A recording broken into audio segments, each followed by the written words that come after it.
During the 19th century, America grew as a nation, expanding its territory from the Atlantic to the Pacific Ocean. It developed a true American identity that found its expression also in literature and in the arts. Puritanism helped shape the American mind. It was the religious faith of the first settlers in the 17th century, the Pilgrim Fathers, who encouraged the spirit of adventure in the name of liberty and the ethic of the hard work. As the 18th century progressed, more and more immigrants from all over Europe moved to America and settled in the 13 different colonies along the Atlantic coast. America was becoming a melting pot where different races were brought together. It was also influenced by faith in reason and human progress. The belief that man's own efforts can lead him to success was the most important element of the so-called American dream. The American dream is the ideal of freedom, equality, and opportunity traditionally held to be available to every American citizen. A new cultural image of America began to take shape. It was dominated by two forces, the East and the West. The East with Harvard and Yale universities, the business and cultural center of New York, and its values of wealth and respectability. And the West, characterized by the pioneer spirit, the myths of the frontier, and the country's endless possibilities. In prose, truly American characteristics emerged. The short story is distinctive of Edgar Allan Poe. The epic of the frontier is a genre created by James Fenimore Cooper. One of the most important themes of American culture is that of the pioneers moving westward and the founding story of the American nation. At the end of the 18th century, the American frontier had different problems. Colonial wars involving England, France, and Spain, the hostility of the native Indian communities, the individual spirit of independence of the pioneers who began to explore new lands. The frontier era was characterized by curiosity and the spirit of adventure, which led him to the western wilderness. In some cases, he was captured by the Indians, initiated and adopted into the tribe, resisted a series of temptations that tested his character, and returned with new wisdom to become the war chief of his people. The frontier hero was an emigrant, an explorer, a captive, and a hunter. Great passion was necessary for the realization of his full potential for human being. But to attain heroic stature, he had to control his emotion and devotion to the public good. He emerged with renewed strength, a superhuman strength, from which his land and people would derive sustenance. His peculiar sense of social place, mission, and obligation can be found in OK, the era of the last of the Mohicans. Also, he had a romantic emotional approach to the nature, trust in intuitive wisdom, and the ability to feel strong passion. His greatest need was for order. These American colonies were not native to the land, but they desired to prove that they truly belonged to their chosen place, and that bringing Christian civilization to the wilderness, it represented the realization of their own destiny. The character and habits of the North American Indians were strictly connected with the sublime scenery, vast lakes, large forests, and majestic rivers. In the early periods of colonization, they were doubly wronged by the white man. They were dispossessed of their hereditary by mercenary and frequent welfare, and their characters were differently described by writers. Not all stereotypes in 19th century literature depicted American Indians as villains. Some portrayed them as naturalistic saints. They assumed that the Indian didn't possess a political and social structure, and therefore it possessed the freedom that individuals were denied by civilization. The Indian became a metaphor for desire for individualism. James Fenimore Cooper was born in 1789 in Burlington, New Jersey, and spent most of his childhood in Cooperstown. He attended school in Albany and between 1803 and 1805 the Yale College, but for dangerous conduct he was expelled. 3 years later he entered in the United States Navy.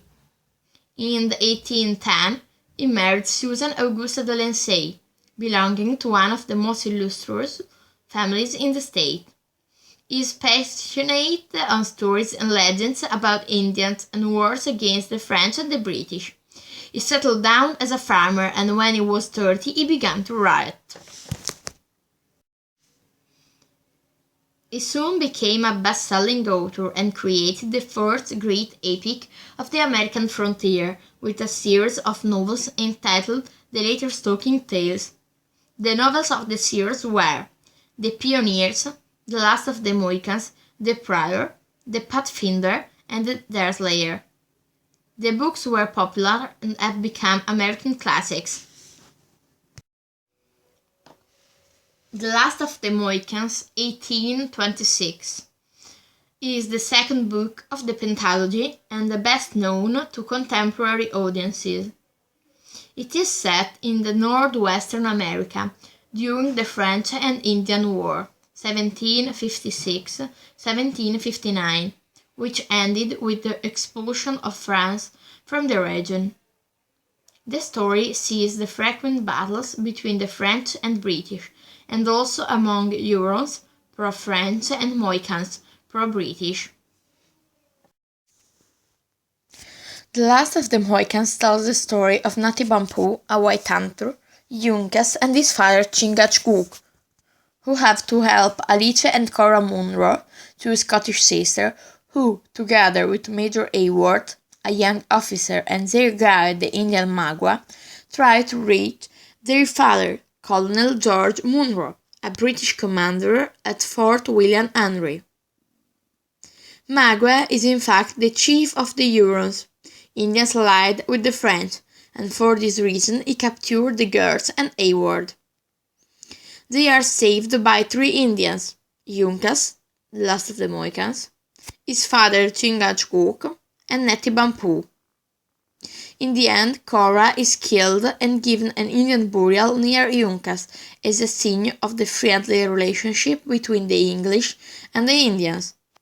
But also Magua is killed by Wakei, symbolizing the link between the white and Indian cultures. My tribe is the grandfather of nation. Chapter 3. The passage introduces the characters of Chingachgook, Anka's father, and Natibampo, also named Hawkeye. Hawkeye, the scout, and Chingachgook, the Indian, discuss their respective forefathers, and Chingachgook relates the slow demise of his tribe of Mohicans. The only Ankas now remain are he and his son. In the text, the two characters discuss the historical development that have caused them to both inhabit the same forest. Chingachgook is an unmixed man. His tribe is the grandfather of nations. It tells how the Mohicans lived before the landing of the Dutch. For example, they fished in the Salt Lake. They caught deer in the wood and birds in the sky. They took wives who bore us children. They worshipped the Great Spirit. They kept the Maquas beyond the sound of their song of triumph. Dutch gave to his people the fire water. After this event, they parted to their land. All the members of Chingachgook families departed to the land of spirits. During the tale, Hawkeye is deeply touched at the calm suffering of his companion. Manifest destiny was a phrase used to justify a sort of divine rights to the territorial expansion of the United States from coast to coast, from the Atlantic to the Pacific Ocean. Historians broadly agree that there are three basic themes to manifest destiny: the special virtues of the American people and their institutions, America's mission to redeem and remake the West in the image of agrarian America, and an irresistible destiny to accomplish this essential duty. The term first appeared in the United States Magazine and Democratic Review in 1845. The context of the article was the annexation of Texas, which was the incorporation of the Republic of Texas into the United States of America, admitted to the Union as the 28th state. American Progress, an 1872 painting by John Guss, is an allegorical representation of the modernization of the New West. Here, Columbia, a personification of the United States, leads civilization westward with American settlers. In fact, she brings light from the east into the darkness of the west.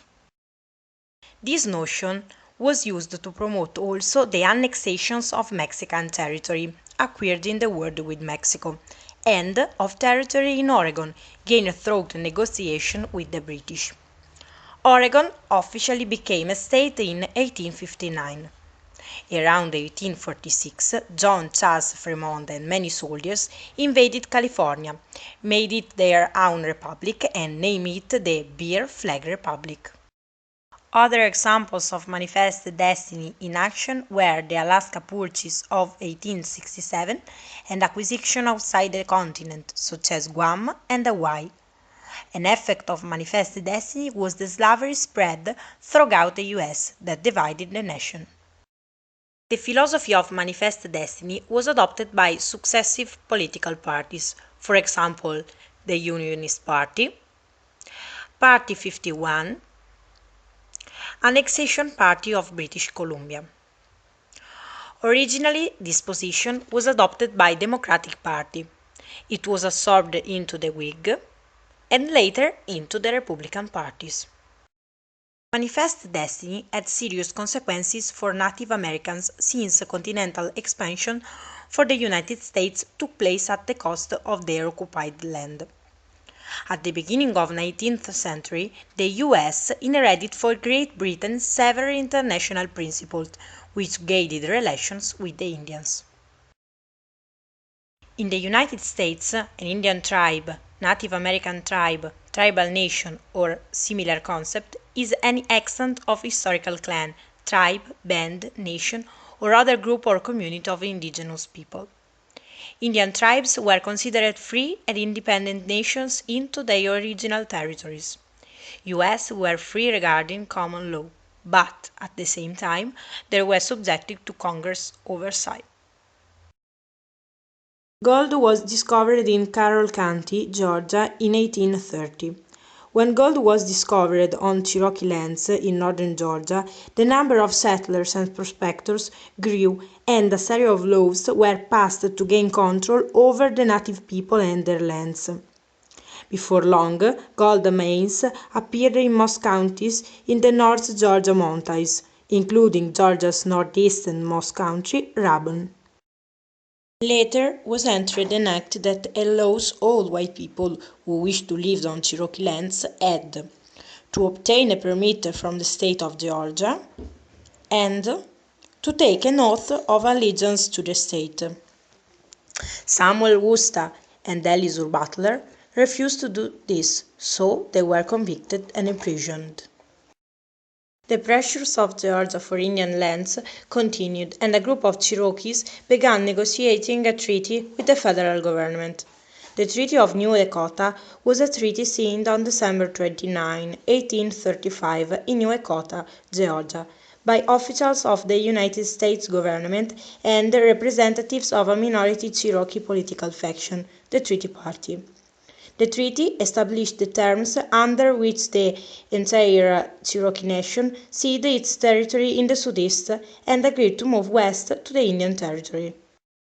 Although the treaty was not approved by the Cherokee National Council or signed by Principal Chief John Ross, it was amended and ratified by the U.S. Senate in March 1836 and became the legal basis for the forcible removal known as the Trail of Tears. Its result was the Trail of Tears, a series of forced relocation of Native American nations in the United States. The relocated people suffered from exposure, disease, and starvation while en route, and more than 10,000 died before reaching their various destinations. Over 4,000 lives were lost. With Manifest Destiny, Indians were encouraged to sell their tribal lands and become civilized, which means to abandon hunting and become farmers. For the society, instead, means to reorganize around the family unit rather than the clan or tribe.